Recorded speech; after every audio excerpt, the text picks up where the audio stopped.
Happy New Year everyone, and welcome to the first video of 2024. And to kick it all off, we've got a parcel from JMarchen, the store that's found on AliExpress.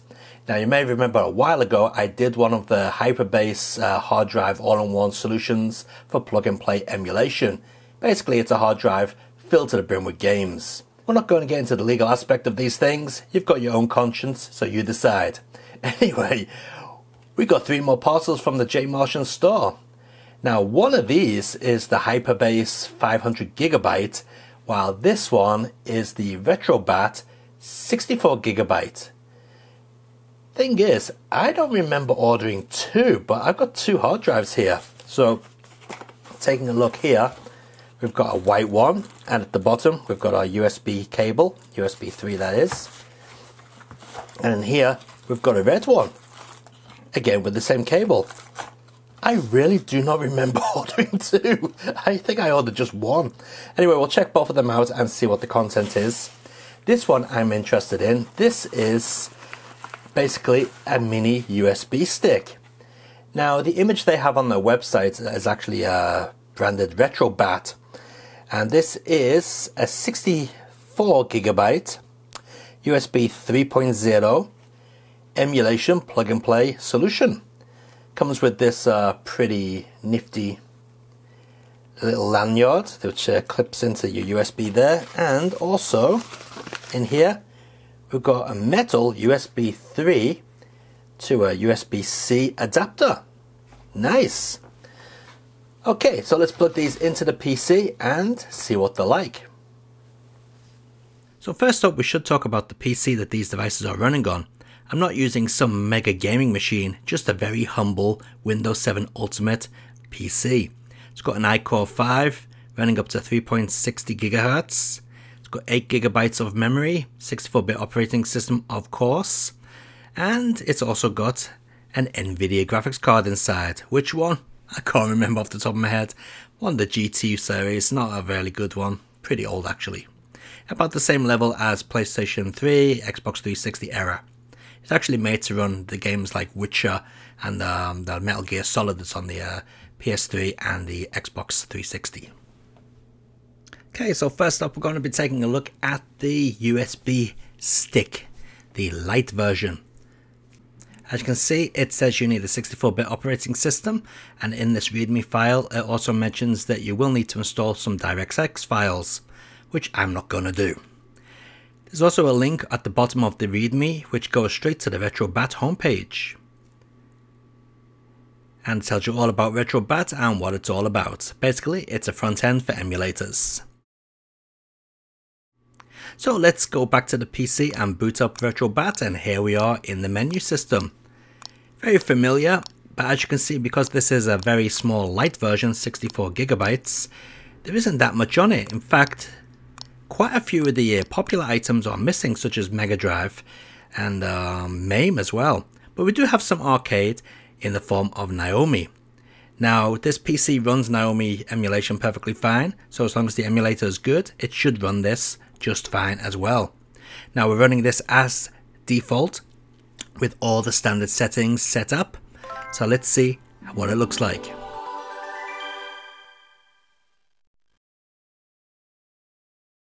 So the first thing you notice is that we have a bezel. Now these can be switched off. But to be honest, that bezel looks pretty good, and the screen implementation into the bezel looks like it should be there actually. Quite nice. So this is Toy Fighter running on the Naomi system.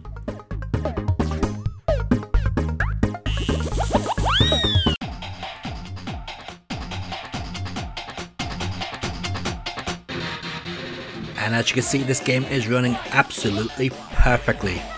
No problems whatsoever. So yeah, we got a good Naomi system emulator on this little USB stick. Here we are looking at it in pixel perfect mode. As you can see, there's a bit of an image in the middle of the screen, and here we are looking at it full screen mode. Not pixel perfect, but at least it fills the screen.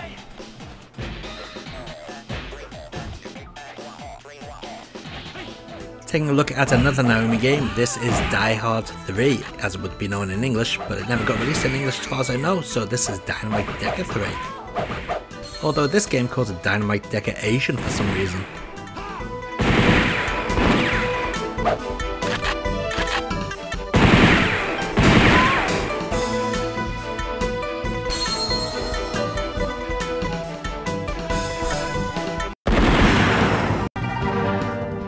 Okay, so I think we got no problem with Naomi games running perfectly fine there. Let's move on to PSP. Now unfortunately, the PSP games that come with this device are all homebrew, so I don't really want to look at those. We want to look at some real PSP games. So can you put your own games onto this USB stick? Well, yes you can. Just drop the ISO into the folder. Now, unless you add the images in there as well in the image folder, then you're not going to get any extra images, but the games will show up. So let's go back to PSP and let's search for the game that I just put in there, Puzzle Bubble. And there it is. Now like I said, it's got no art, but if we do put the art in there, name it the same as the actual file name of the game, you will be able to see the artwork. And as you can see, PSP is running. No problems.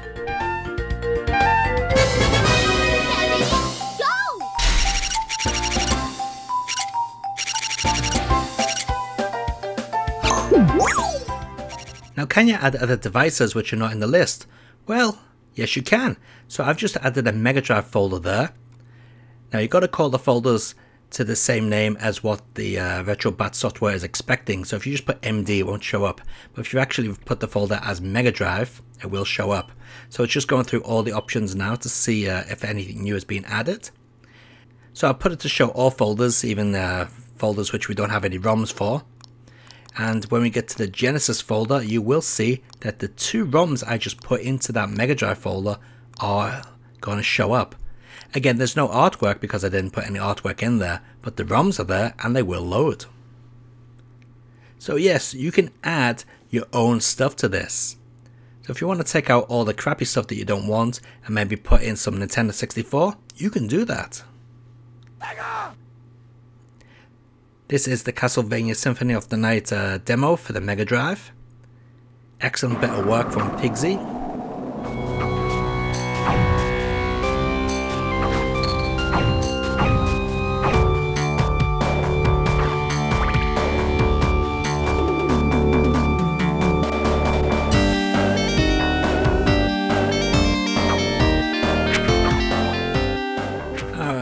Let's check out some obscure stuff. This is the Spectravision, also known as the Supervision, and also Megaduck, I believe. So I've got some LCD filters switched on here, and we've got the bezels switched on, and yeah, it looks what Supervision should look like. Pretty bad.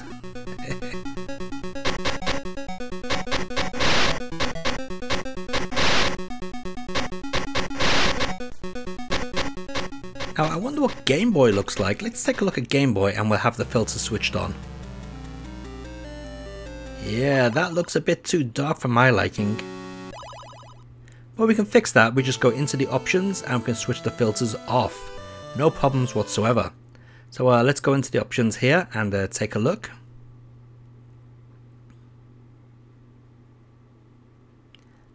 So we go to game settings and shader settings. Just let's see if they got a Game Boy specific setting here. No, it doesn't look like they have. We'll put it to auto. Maybe this emulator shouldn't have a setting switched on as standard. By the way, the games do save where you last left off, so you just come back to where you left off. No need to do any special save states or anything like that. It's all automatic. And yeah, that looks a lot nicer now.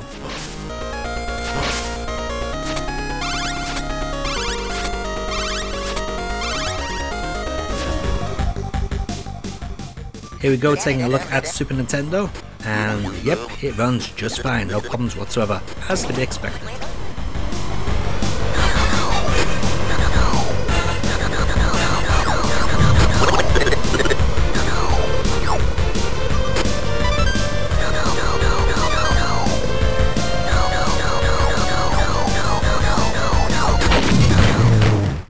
Now, one Nintendo handheld that does have problems on these devices usually is the Game Boy Advance.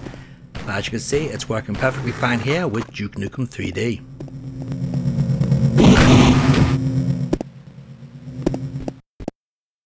Holy cow! And how about Nintendo DS? Well, again, it works perfectly fine, no problems whatsoever. Now, at the moment, I don't know if you can actually fill the screen up with one of the screens, but you can switch them from top to bottom if you wish. It's up to you. Hopefully there will be some sort of solution so you can zoom in just on the actual playable screen so you don't have to look at the touch screen as well. Neo Geo Pocket here, and as to be expected again, it works just fine.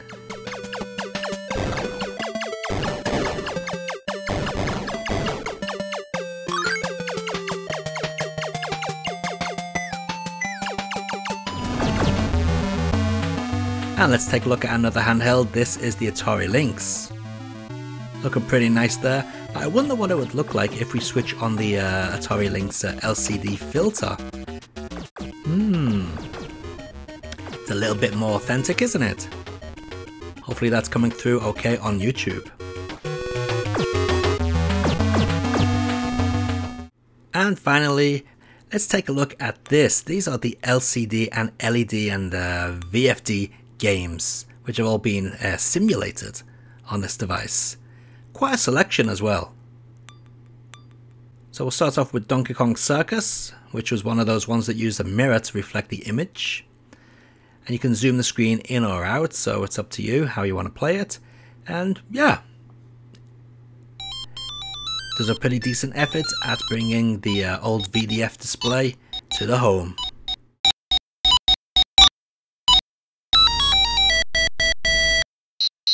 And here we are looking at one of those Nintendo Game & Watch's double screen games. The controls are mapped perfectly fine. You've got the D-pad up and down for Luigi, and the diamond configuration buttons on the left side, on the right side, sorry, for Mario's movement. Okay, let's move on to the white hard drive. This is the Hyperbase PR500 with apparently 3,800 games on it. Now to get this one started, we just hit the RetroBat EXE and it boots up. Very simple.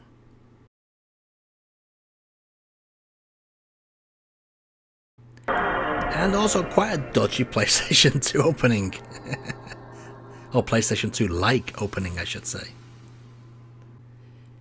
Now, being a much bigger device, this is going to have way more games on it, as to be expected, and also a lot more systems are covered as standard. So you don't have to worry about sticking many different devices onto this, especially got them all on it. As you can see, we've got Super Game Boy, Nintendo 64, PC Engine, Jaguar, things like the Amstrad, PlayStation 3. We've got Dreamcast, Play2X. All of them are on there. There's loads of stuff on there. So let's take a look at the Naomi listing, and as you can see, there's a lot more stuff on here than there was on the other device.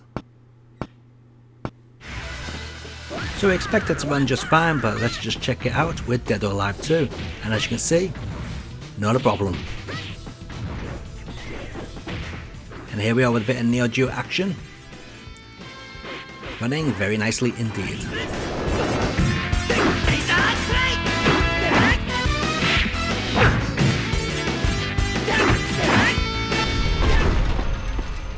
And one nice thing about this is the PlayStation Portable section actually has a load of retail games in it. No homebrew on this one.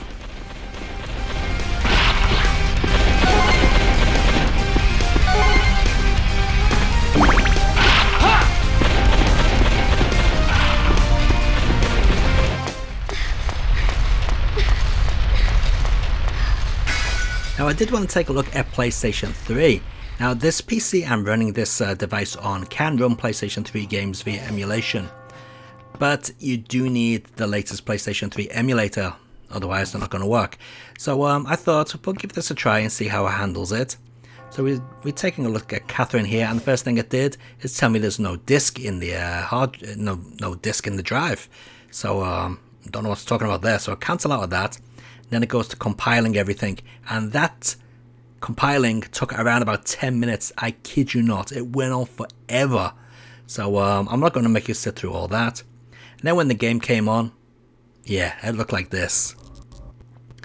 And that is just full motion video. That's not actually any graphics. So yeah, PlayStation 3 emulation is not the best on this device because it's not using the most latest PlayStation 3 emulator. And when we actually got into some graphics coming up in a moment, it basically just froze and grounded to a halt.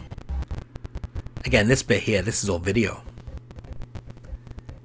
And here we go with the actual PlayStation 3 graphics coming up.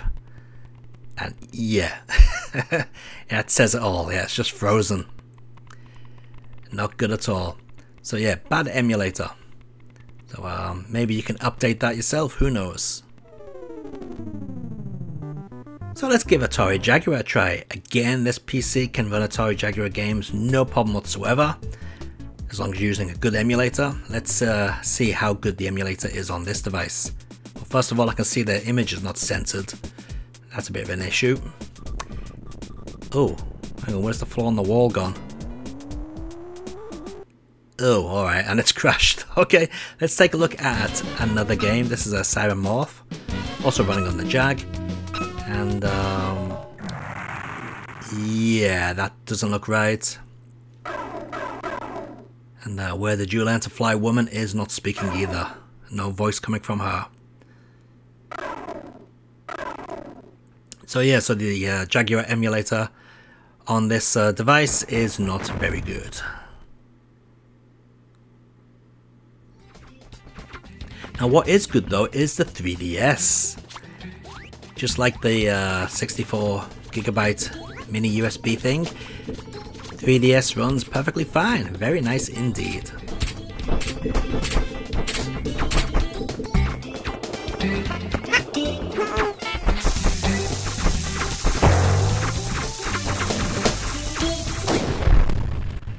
And I thought, let's give Wii a try. Again, this PC runs Wii perfectly fine, and yeah, it's not too bad here as well. I think this is a slightly older emulator though, because there is some stuttering every now and then, and the sound can stutter as well. But yeah, it's not bad. Maybe if you've got a more powerful machine, you can brute force your way through this.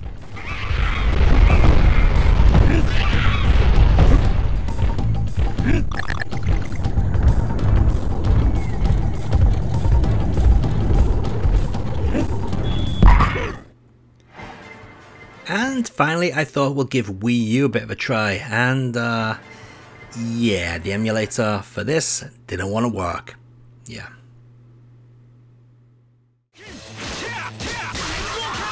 So instead of finishing up with Wii U, we'll finish up with Atomic Wave, and yes, no problems whatsoever, as to be expected. It is basically just a Dreamcast.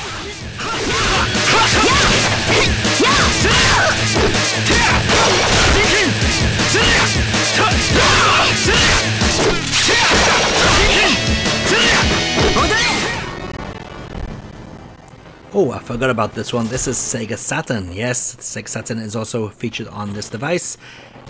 Again, this PC can run Sega Saturn absolutely perfectly fine, no problems whatsoever, but not using the emulator that this device comes with. As you can hear and see, it's quite choppy.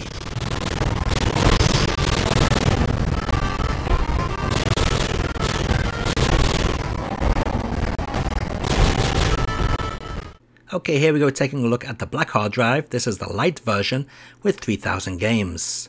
Apparently you need to use Windows 8 or above, but I'm using Windows 7 and Launchbox is launching without any issues. So yeah, go figure. Now, I don't like the setup on this one as much as the other ones we took a look at, because the other ones you can control with a mouse or your gamepad. Everything's configured as soon as you boot it up. But this one, the menus cannot be controlled with a gamepad unless you set it up yourself. So I'm using a mouse here. It's also got a lot less on it, but what is interesting is that it does have some Windows games. But what was even more interesting is that it has PlayStation 4 on it. So yeah, I wonder if PlayStation 4 will run, because PlayStation 3 certainly didn't run on the other device. Let's take a look. Takes a while to boot up, but it's doing something. Here we go. Okay, it's loading, and you can certainly see that the images are off to one side there, so the resolution looks a bit weird. The bottom's cut off as well. And here we are in game, and bloody hell, I'm amazed. It's running very, very well indeed. Look at that. So yeah, this is a very good PlayStation 4 emulator. It is a shame that the resolution is a bit messed up. Maybe that can be fixed in the configuration files. As I said earlier, I'm running these devices as is, stock. I'm not changing anything. Basically, I want to show you what you get out of the box. But yeah, on this humble PC, we're running PlayStation 4 absolutely perfectly there. That is surprising. We didn't do shit to you. All set! Phone it in! I'm making the call.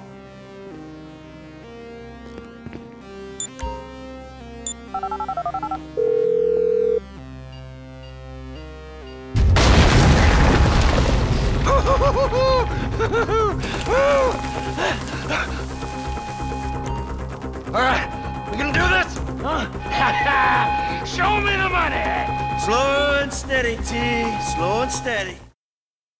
So next I thought, if PlayStation 4 is running, maybe we can get Switch to run. But no, it didn't load. Doesn't want to load. To be honest, I've never tried Switch on this device, so I'm not even sure if this PC can run Switch games. So we'll finish off with some Nintendo Wii. This PC can run Nintendo Wii emulation absolutely fine, no issues whatsoever, using the most recent version of Dolphin. But how good is the emulation provided with this device? Let's take a look.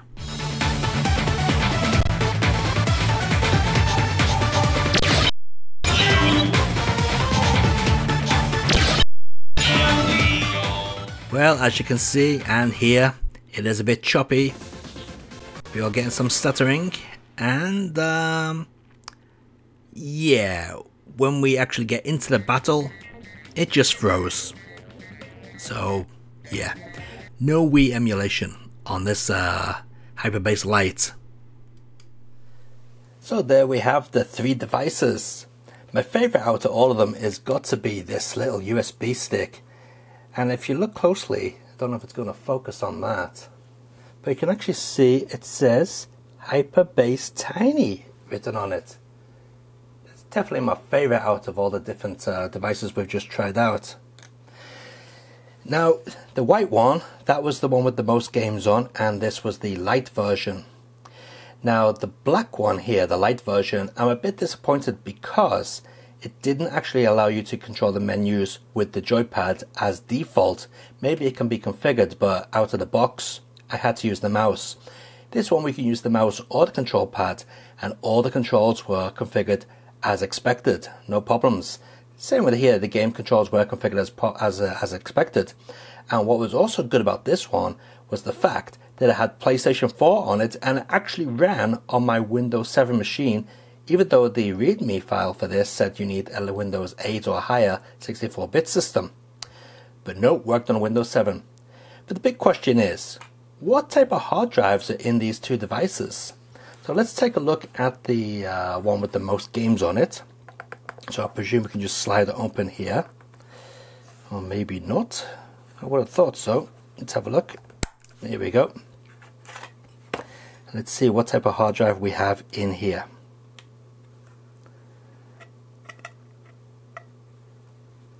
I presume it just slides out. Here we go. So that one is a working design, a Western Digital working design, a Western Digital Blue, and it is definitely not a new hard drive. That's a refurbished hard drive for sure. 500 gigabytes on that one. And let's see what's in the light version. I mean, these hard drive cases are quite nice as well. Here we go. Let's see what we got in here.